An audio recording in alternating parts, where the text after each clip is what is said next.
Assalamu alaikum students. How are you? I hope that you are fine. This is your own sir, Sir Amir Ali Chandio. Today I will teach you I will solve three exercises of unit 4.4 paraphrasing a poem. एक pome की paraphrase क्या होती है, मतलब कैसे की जाती है, ठीक है। ये है 9th क्लास की बुक। इसका ही हम यूनिट 4.4 की एक्सरसाइज हम सॉल्व करेंगे 1, 2, 3। बाकी 4 एक्सरसाइज जो एप्लीकेशन राइटिंग थी वो मैंने कल कर दी थी, तो ये हम सॉल्व करेंगे आज। Unit 4.4 exercise 1, 2, 3 paraphrasing a poem. एक पोम दी गई है, मैं आप लोगों को पोम दिखा दूँ। ये वाली पोम जो है, इस पोम को पैराफ्रेज करना है, ठीक है ना। पेज नंबर 95 पे है, पेज नंबर 95। ये याद रखिएगा, ये देखें, ये है ट्रांसलेशन। ये पोम नज़म जो है उर्दू की पोम है असल में, हकीकत में। लब पे आती है दुआ बन के तमन्ना मेरी, लब पे आती है। ये कभी स्कूलों में प्रे के तौर पे असेंबली से पहले पढ़ी जाती है, बहुत सारे स्कूलों में। चाइल्ड्स इन्वोकेशन, एक चाइल्ड्स की पुकार, मदद के लिए पुकार जो होती है, पुकारता है एक बच्चा जो है, पुकारता है। अच्छा, इसकी ओरिजिनल पोएम मैं आप लोगों को दिखा दूं। अल्लामा इकबाल की जो है, ये है अल्लामा इकबाल की इसकी ओरिजिनल पोएम, बच्चे की दुआ, बच्चे की पुकार। लब पे आती है दुआ बन के तमन्ना मेरी, ज़िंदगी शम्मा की सूरत हो खुदाया मेरी। दूर दुनिया का मेरे दम से अंधेरा हो जाए, हर जगह मेरे चमकने से उजाला हो जाए। हो मेरे दम से यूं ही मेरे वतन की जीनत, जिस तरह फूल से होती है चमन की जीनत। ज़िंदगी हो मेरे परवाने की सूरत यारब, इल्म की शम्मा से हो मुझको मोहब्बत यारब। हो मेरा काम गरीबों की हिमायत करना, दर्दमंदों से सईफ़ों से मोहब्बत करना। मेरे अल्लाह बुराई से बचाना मुझको, नेक जो राह हो उस राह पे चलाना मुझको, ठीक है। तो ये मतलब अल्लामा इकबाल ने एक बच्चे की दुआ शायरी की है। अच्छा, आए तो हम एक्सरसाइज की तरफ चलते हैं। ये है एक्सरसाइज। अच्छा, पैराफ्राजिंग ऑफ पोम पैराफ्रेजिंग वो तो वैसे होती क्या है। पैराफ्रेजिंग मीन सिंपल वर्ड्स में लिखना। एक पोएट्री होती है, उस पोएट्री को सिंपल वर्डिंग में लिखना, अपने अल्फाजों में लिखना, प्रोजिक फॉर्म में लिखना, आसान अल्फाजों में लिखना। मतलब आपने समझा है कि नहीं समझा है। एक होता है रेफरेंस टू कॉन्टेक्स्ट और एक्सप्लेनेशन। उस एक्सप्लेनेशन में फिर सब कुछ दिया जाता है, रेफरेंस टू कॉन्टेक्स्ट में सब कुछ दिया जाता है कि ये पोम इनसे ली गई है, ये पोम इसने लिखी है रेफरेंस में, ये पोम इस लेसन का, ये लेसन की पोम है, ये इससे लिखी गई है। कॉन्टेक्स्ट उसको देते हैं, रेफरेंस टू कॉन्टेक्स्ट को बोलते हैं। एक्सप्लेनेशन, इस पोम में ये कहा गया है, और अलग अलग मतलब एग्जाम्पल भी दिए जाते हैं। लेकिन इसमें क्या किया जाता है, पैराफ्रेजिंग में सेंटेंस कपलेट जो होते हैं उनको पैराग्राफ वाइज मतलब एज इट एज मीनिंग बतानी होती है। सिंपल वर्डिंग में कोई एक्सप्लेनेशन नहीं करनी होती है, एज इट एज मीनिंग बतानी होती है। आपको पोएट्री समझ में आई कि नहीं आई, ठीक है। ये देखिए पैराफ्रेजिंग अ पोम, यहाँ पे पैराफ्रेजिंग अ पोम क्या लिखा हुआ है। Paraphrasing can help you understand poetry well. Paraphrasing जो होती है मदद करती है आपको कि शायरी सीखी कैसे जाती है। जैसे कि आप लोग पढ़ते हैं तो कंसंट्रेशन के साथ पढ़ते हैं ताकि आपको सिंपल वर्ड में लिख सकें। द 4 RS, जो 4 RS होते हैं, कौन कौन से? Of paraphrasing can be very useful वाल पैराफ्रेजिंग अ पोम। पैराफ्रेजिंग के 4 RS होते हैं, 4 R होते हैं, जिसकी हेल्प से उनको समझने के बाद आप पैराफ्राइज आसानी से कर सकेंगे। रीवर्ड, ये देखें नंबर 1, रीवर्ड मतलब जो पोएट्री में वर्ड्स यूज़ हैं उसके साइनोनिम्स यूज़ करें आप लोग सिंपल पैराग्राफ में। Replace words and phrases with synonyms wherever you can. जहाँ जहाँ पे आपको ज़रूरत पड़े वो साइनोनिम्स यूज़ करें आप वर्ड के। जो एग्जैक्ट वर्ड ना लिखें कोशिश करें। Rearrange words within stanzas couplets to make proper sentences. You can even rearrange the ideas presented within stanzas couplets, ठीक है ना। रीअरेंज मतलब जो स्टेंजा लिखे गए हैं, जो शायरी की गई है वो मुख्तसर की जाती है, आप लोगों को प्रॉपर सेंटेंस में लिखें जैसे प्रोज फॉर्म होता है। रियलाइज, महसूस करें। Some words and phrases e g. Names, dates, titles can not be change but you can present them differently in your paraphrase. कब कुछ वर्ड्स चेंज नहीं होते हैं, जैसे कि अल्लाह, लॉर्ड, खुदा चेंज नहीं होता है, टाइटल भी चेंज नहीं होते हैं कुछ, ठीक है। लेकिन उनको अपने तरीके से आप लोग दे सकते हैं, जैसे ओ गॉड्स, यहाँ पे मैंने हमने ओ अल्लाह लिखा हुआ है, ये ऐसे कर सकते हैं। रीचेक, लास्ट में चेकिंग लाजमी होती है कि भाई आपने जो मीनिंग लिखी है वो सही है कि नहीं सही है। एडिटिंग मतलब इसका मतलब है। एक्सरसाइज नंबर 1, ठीक है। तो आप लोगों को पैराफ्राइज का सिंपल समझें कि सिंपल वर्डिंग में पोइट्री को लिखना, जो पोम है उनको सिंपल वर्ड आपने समझा है, समझ के अपनी वर्डिंग में लिखना, ठीक है ना। ये स्टूडेंट्स की चेक करते हैं, अंडरस्टैंडिंग पावर चेक करते हैं, भाई उन्होंने समझा है पोएम को कि नहीं समझा है। पोएम समझना थोड़ा मुश्किल होता है, पोएम समझना, ठीक है। अच्छा, एक्सरसाइज नंबर 1, ये वर्ड्स दिए गए हैं, कुछ वर्ड्स जो इनसे लिए गए हैं, इनसे, ठीक है ना, पोएट्री से। वो वर्ड्स आप उनकी मीनिंग लिखें एक्सरसाइज नंबर 1 की। Number 1 longing, number 2 supplication, number 3 sparkling, number 4 attain, number 5 elegance, number 6 smooth, number 7 supportive, number 8 suffering, ठीक है ना। ये 8 वर्ड्स हैं एक्सरसाइज नंबर 1 के। इसमें जो पैराफ्राइज की एक्सरसाइज नंबर 1 है, इनकी मीनिंग लिखनी है। ग्लॉसरी में पीछे मीनिंग भी लिखी हुई है, मैंने मीनिंग लिखी है, मैं आपको मीनिंग समझाऊंगा भी। ये देखिए मैंने मीनिंग लिखी है, मैं उर्दू में समझाऊंगा भी।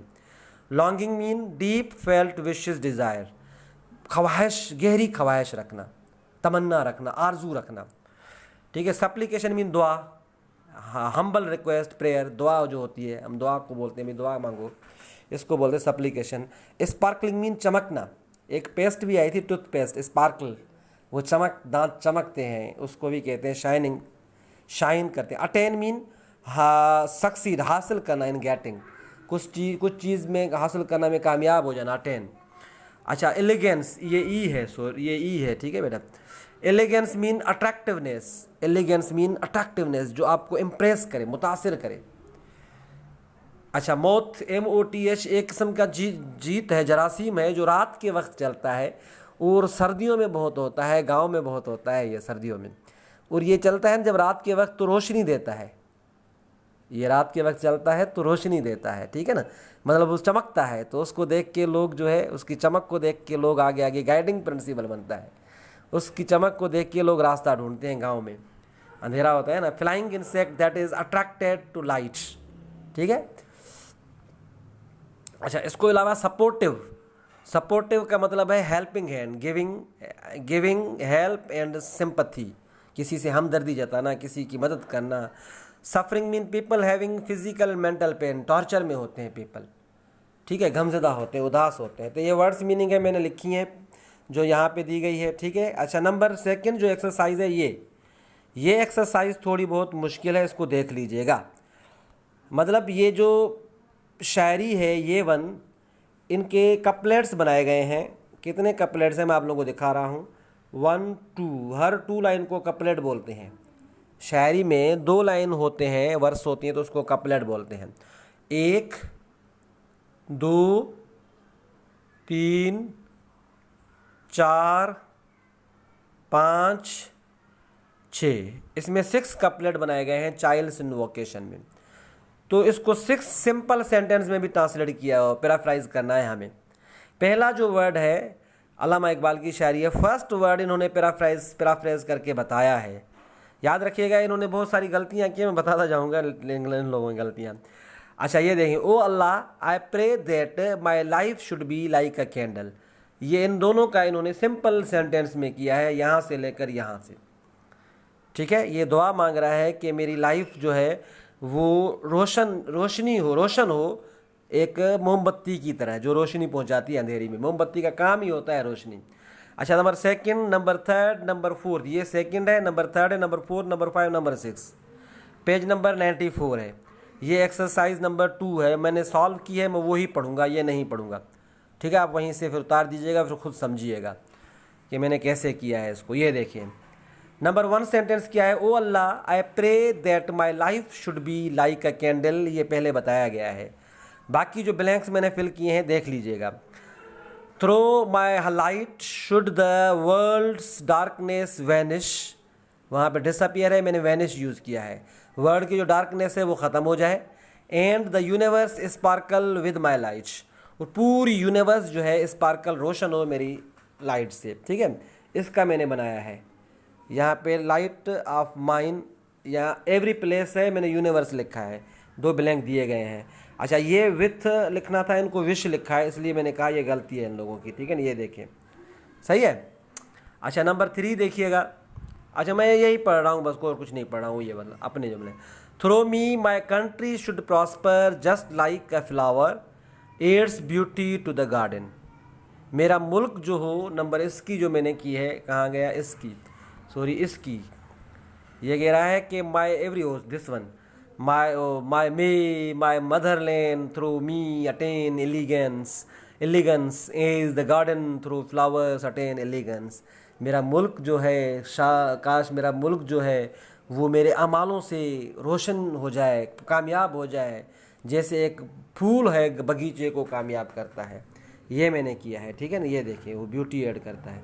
Through me my country should prosper, मेरे ज़रिए मेरा मुल्क प्रॉस्पर हो, just like a flower adds beauty to the garden. इससे जैसे एक फूल होता है ना, वो बगीचे को रोशन कर दे, खूबसूरत बना देता है, मेरा मुल्क को भी मैं खूबसूरत बना दूँ। वाह। अच्छा number 4, I pray that just like, I pray number 4, ये देखिए number 4 this one, I pray that just like, बाकी मैंने सब अपना लिखा है, दिखा रहा हूँ मैं आप लोगों को ये वन, ठीक है। I pray that just like ये बुक में से लिया है, बाकी सारा मैंने अपने लिखा है ये वाला। A moth that is main source of light in the night, the knowledge should be the light of my life. मैं दुआ कर रहा हूँ जैसे मौत होता है, जीत जरासी एक जीत होता है जो रोशनी देता है अंधेरे में, नाइट में रोशनी की अलामत है, मेरी ज़िंदगी में भी इल्म जो हो मेरी रोशनी की अलामत हो, जहालत ना हो, मैं इल्म से खुद को भरपूर कर लूँ। मेरी रोशनी गाइडिंग प्रिंसिपल्स इस मौत की, मेरा इल्म हो जो, मतलब उस मौत की तरह मेरा इल्म हो। अच्छा नंबर 5 देखें, ये नंबर 5 है दिस वन, देख लीजिएगा। I pray that and, 2 blank है, आई प्रे दैट एंड, बाकी मैंने खुद यूज़ किया है। ये नंबर 5 कपलेट गया है। आप लोग पोएम को देखिएगा, जो पोएम चाइल्ड से नो वेकेशन इन वोकेशन है उसको देखिएगा। 5 कपलेट्स, इसमें 12 लाइन्स हैं, हर किसी की 2-2 लाइन्स आप सेपरेट कीजिएगा। I pray that my deeds, I pray that ये लिखा हुआ था, ये बाद में मैं लिख रहा हूँ। My deeds should be helping to the poors, मेरे अमाल जो हों वो मददगार साबित हों गरीबों के, एंड द ओल्ड बूढ़ों के, एंड द सफरिंग वंस, और जो सफरिंग वंस होते हैं, ठीक है ना। तो यहाँ पे उसमें ये यहाँ से दिया हुआ है और लास्ट में ये एंड दिया हुआ है, बस ये सारे मेरे यहाँ से लेकर बाकी सारी मेरी वर्डिंग है। अच्छा लास्ट जो है, O God save me from wrong path and lead me to the right one, मुझे शैतान वाले रास्ते, गलत रास्ते से बचाओ और मुझे सही वाला रास्ता दिखाओ। ये नंबर 6 का है, दिस वन का है, ठीक है। ओ गॉड एंड, ठीक है ये वाला। ये मैंने एक्सरसाइज नंबर 2 सॉल्व करके बताई है अभी आप लोगों को, आप लोग उनसे देख के उतार के फिर खुद पढ़िएगा, ठीक है, कि पोइट्री को भी खुद पढ़िएगा वगैरह वगैरह, फिर खुद समझने की कोशिश कीजिएगा। मैंने सिंपल वर्ड्स, बिल्कुल सिंपल वर्ड यूज़ किए हैं, और थोड़ा बहुत जो है मैंने स्लैंग लैंग्वेज यूज़ किया, थोड़ा बहुत, ठीक है ना, ताकि हम पाकिस्तानी हैं, इतनी 9th के मेजॉरिटी जो स्टूडेंट्स हैं वो इस लैंग्वेज को, मतलब थोड़ा बहुत उनकी स्लैंग लैंग्वेज है, मतलब तो मैंने भी वही यूज़ की है मेजॉरिटी वाली, ठीक है ना। बाकी कुछ स्टूडेंट ऐसे होते हैं कि उनकी इंग्लिश बिल्कुल लाइक अ ब्रिटिश पीपल, ठीक है, लेकिन मैंने मेजॉरिटी को देखा है, इसलिए सॉरी फॉर दैट। अच्छा ये है पोम जिसको हम पैराफ्राज करेंगे। नंबर 3 एक्सरसाइज हम करेंगे। इसको क्या है कि ये पोम पढ़ो और इसको पैराफ्रेज करो, ठीक है। Child invocation, invocation एक बच्चे की तमन्ना जो होती है, आरजू होती है। My longing comes to my lips a supplication of mine, मेरी डिज़ायर, मेरी ख्वाहिश मेरे ज़बान पे आ रही है दुआ के तौर पर। O God may like the candle be the life of mine, मेरी रोशनी मोमबत्ती की तरह हो, दुनिया के लिए उजाला कर दे हर जगह पे। May the world's darkness disappear through the life of mine, शाल या शाल मेरी वजह से इस दुनिया की रोशनी, अंधेरा ख़त्म हो जाए। May every place light up with the sparkling light of mine, मेरी वजह से शाल, मेरी वजह से, काश मेरी वजह से हर जगह में रोशनी फैल जाए। मे माई homeland through me attain elegance, काश मेरी सोहबत से, मेरी अच्छाई से, मेरी हिम्मत से, अट्रैक्शन से मेरा मुल्क एलिगेंस हासिल करे। As the garden through flowers attain elegance, जैसे एक बगीचा खूबसूरत होता है, रोशन होता है एक फूल की तरह, फूल की वजह से।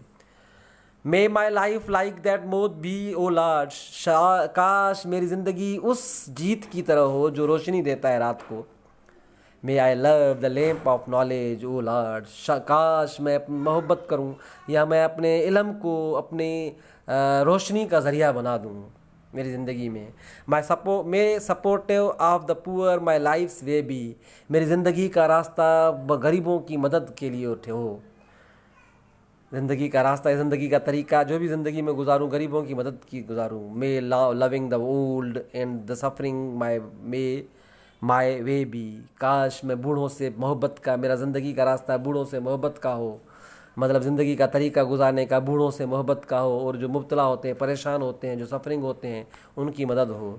ओ God protect me from the evil ways, मुझे बुराइयों के रास्ते से बचाओ। एक बच्चा कह रहा है, बच्चा, ओ खुदा, ए खुदा मुझे बुराइयों के रास्ते से बचाना, मेरी ज़िंदगी आगे बहुत पड़ी है। Show me the path leading to the good ways, मुझे वो रास्ता दिखाओ जो मुझे सही रास्ता दिखाओ, मुझे सिरातल मुस्तकीम वाला रास्ता दिखाओ। ठीक है, तो मैंने इनको सिंपल वर्डिंग में मैंने देखो ट्रांसलेशन की है इसकी पैराग्राफ में, बिल्कुल सिंपल। मैंने याद रखिएगा, मैंने थोड़ी बहुत स्लैंग लैंग्वेज यूज़ की है। अच्छा, my heart's desire comes as a pray that my life should be guiding light like candle.